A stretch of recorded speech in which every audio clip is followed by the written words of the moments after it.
بسم الله الرحمن الرحيم الحمد لله رب العالمين الرحمن الرحيم مالك يوم الدين إياك نعبد وإياك نستعين غير المغضوب عليهم ولا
সমস্ত জাতির ভাষাকে বলুন এবং যারা তরিকা নেওয়ার নিয়মতে আসছেন, তরিকা নিতে চান,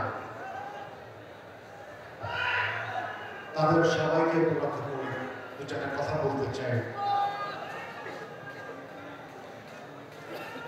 আমাদের তরিকা গ্রহণের মূল উদ্দেশ্য হল আল্লাহ রাসূলের সন্তুষ্টি, নৈকট্য, মহব্বত হাসিল করা। যারা তরিকা নিচ্ছেন